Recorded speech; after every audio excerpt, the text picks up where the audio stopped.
ఏలూరులో నకిలీ టీ పొడి షాప్ పై vigilance and legal metrology food safety అధికారులు దాడులు చేస్తున్నారు. అయితే ఈ దాడిలో రకరకాల నకిలీ టీ పొడులు ఉన్నాయని అధికారులు తనిఖీలు చేశారు.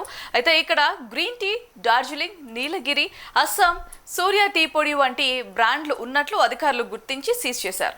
రకరకాల ఫేక్ టీ పొడుల కంపెనీల పేర్లు సృష్టించి లోకల్గానే తయారు చేసి అమ్ముతున్నట్లుగా అధికారులు తెలిపారు. ప్రజల ఆరోగ్యానికి హాని కలిగించే విధంగా మహావీర్ అనే షెల్ కంపెనీని సృష్టించి అమాయక ప్రజల ప్రాణాలతో చెలగాటమాడుతున్నారని Eluru assistant food commissioner Venkataratnam వివరించారు.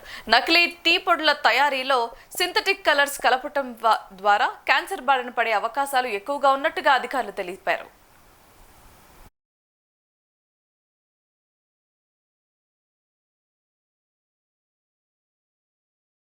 ఏలూరు అసిస్టెంట్ కంట్రోల్ మరియు మా సిబ్బంది మేము ఆల్రెడీ 3 దినాల నుంచి మా ఉన్నతాధికారుల ఆదేశాల ప్రకారం పాలలో ఉన్న కల్తీని గుర్తించడం కోసం వివిధ రకమైనటువంటి డైరీ ఫార్మ్స్ని అలాగే పాల విక్రేతదారులలో రైడ్స్ చేసి తనిఖీలు నిర్వహిస్తూ వాటి శాంపిల్ తీసి ల్యాబ్లు పంపిస్తున్నాం. అలాగే ఎక్కడన్నా అక్రమాలు గుర్తించినట్లయితే వాళ్ళపైన వెంటనే వాళ్ళ లైసెన్స్లు కూడా క్యాన్సిల్ చేస్తున్నాం.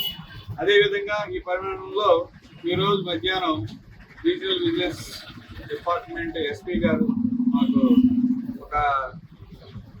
వారికి వచ్చిన క్రెడిబుల్ ఇన్ఫర్మేషన్ ప్రకారం కొంతమంది వ్యక్తులు మార్కెట్లో ఈ షాప్ నందు కృత్రిమమైనటువంటి రంగులు సింథటిక్ కలర్స్ కలిపి టీ పొడిని తయారు చేసి వేరే బ్రాండ్లతో అక్రమంగా వ్యాపారం నిర్వహిస్తున్నారని వారికి సమాచారం అందిందని దాని మీద తగు చర్యలు తీసుకుని వారి సిబ్బందితో కలిసి మమ్మల్ని కూడా ఫుడ్కి సంబంధించింది కాబట్టి మమ్మల్ని వచ్చి శాంపిల్స్ తీయాల్సిందిగా మరియు ఇన్స్పెక్షన్ నిర్వహించాల్సిందిగా చెప్పిన వెంటనే మేము మా సిబ్బందితో కలిసి ఇక్కడికి వచ్చి చూడగా నిజంగానే కొన్ని రంగులు కలిపినట్లుగా అనుమానం వ్యక్తపరుస్తున్నాము. దీన్ని నిర్ధారణ కొరకు శాంపిల్స్ లిఫ్ట్ చేసాము. ఇన్స్పెక్టర్ గారు శాంపిల్స్ తీశారు. వీటిని స్టేట్ ఫుడ్ ల్యాబొరేటరీ పంపిస్తాం.